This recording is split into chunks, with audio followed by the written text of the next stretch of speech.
Welcome to this review of WCW Worldwide Wrestling from the 2nd of May 1992, just 2 weeks away from the next big pay-per-view, Wrestle War 92 and the War Games. Jesse and Tony at ringside once again. They're coming from Augusta, Georgia, which gives the body a chance to crack about how he was there a couple of weeks ago helping Jack Nicholas out on the 13th hole. Home state boy, the All-American Ron Simmons, gets a decent reaction as he puts away jobber Sonny Trout in the opener with the sidewalk slam. And the body knocks Simmons, claiming that the Native American community are displeased with him overusing their chop. Scotty Flamingo, the future Raven, makes his in-ring debut with JT Southern in his corner. He takes on one of my favourite jobbers, Jumping Joey Maggs. Maggs actually gets some offense in and outsmarts Flamingo on a couple exchanges. Flamingo upset with his pretty hair being messed up, so he goes into a rage, fires the jobber outside, comes back in with a sharp close elbow, followed by a running clothesline in the corner and his pile driver for the 1-2-3. I'll give this one a 1.5 stars. Later on in an interview with Jesse, Flamingo brags about being born with a silver spoon in his mouth and makes a challenge to light heavyweight champion Flying Brian. Although the Flamingo gimmick really wasn't Scott Levy, he still did the best he could with it and ran with it, and you could see a lot of the potential he would have in the future. Jesse also interviews Rick Rude and Medusa about the ongoing Ricky Steamboat situation. Once again, the heels claim that Steamboat has been stalking Medusa wherever she goes, and Rude claims that instead of focusing so much on his woman, Steamboat should focus on him, otherwise he'll mess up his features again. Big Van Vader rolls over two more job guys, Stephen Green and Carl Robinson. He dumps Robinson casually across the top rope from a gorilla press position. He chokeslams both men before giving a splash on both of them at once and the double pin. More Nikita Koloff drama and build as we recap the Eric Bischoff interview with World Champion Sting at his home. Sting legitimately has been put on the shelf until Wrestle War with a rib injury which he sustained at the hands of Vader on the house show.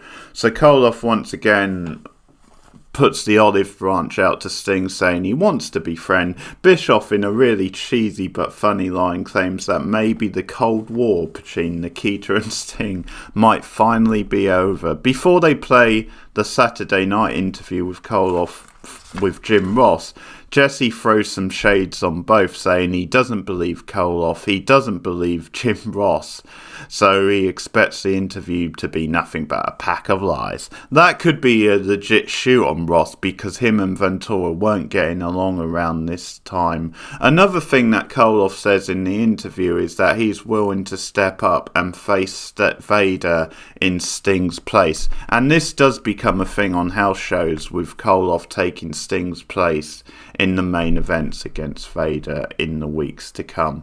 This is a decent enough storyline, especially the history with the two before Koloff left WCW in 91, but it has been a bit drawn out as well, and it's sort of taken the spotlight off some of the other guys in the War Games matchup.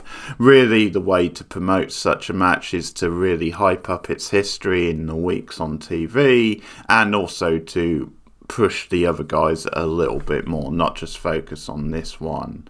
Rude and Steamboat, I guess, is the other really pushed issue in the match. Next up, Ricky Steamboat teams with Koloff to take on the heel team of Tracy Smothers and Richard Morton. I quite like the team of Steamboat and Koloff, and also it's a nice heel combination on the other side. It's just a shame the match is rushed through in a couple of minutes. Koloff starts off hot and heavy with a big shoulder tackle on Smothers, who does his classic chicken shit heel stuff. He then gets in a faster paced spot with Steamboat. They do a classic old school crisscross the ring, but the Dragon outsmarts Smothers, putting the brakes on, making a blind tag to Koloff, who runs in with his Russian sickle for the win. Yeah, very quick match. Bit of a shame. Are you kids ready for some good old-fashioned Nintendo action?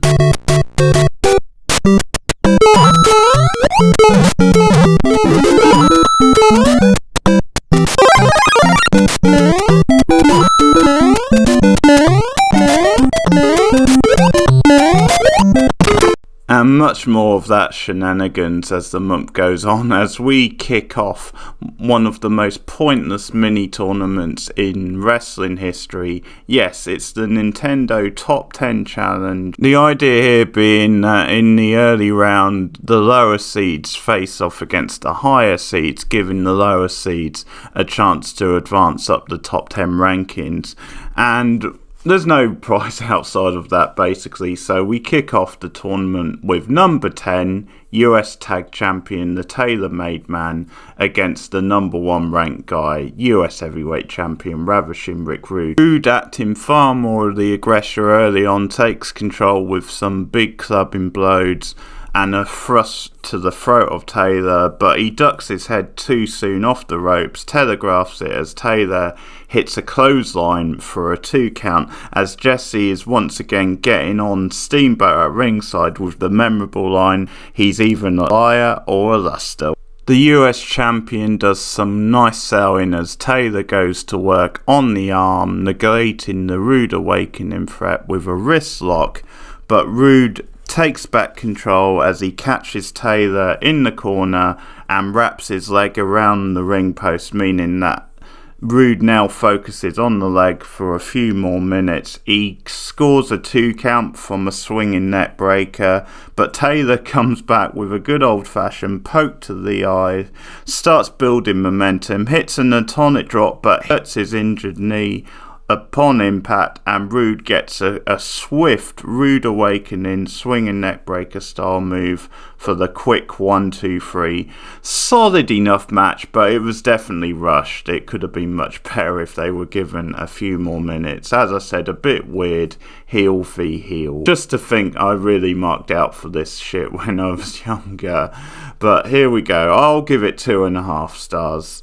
And next week we should get a more lively main event as Ricky the Dragon Steamboat takes on the madman himself, Cactus Jack. Bang bang, that's next week's main event. I should just say that Eric Bischoff runs down the Wrestle War card before we depart the show. And in other news, Jake the Snake Roberts has recently just signed a deal with World Championship Wrestling, and that would be as a result of him being passed over for a promised agent's role in the WWF. His last appearance would be a few weeks prior at WrestleMania 8 as he took on The Undertaker. That was his last on-air appearance for the WWF. He signs the contract and he will debut for WCW over the summer months, and I will cover Jake the Snake's plight in a future episode. But thanks guys for listening. Let me know what you think of this one. Like and subscribe as always as we count down to Wrestle War 92. And yeah, keep watching old school wrestling. See you guys soon.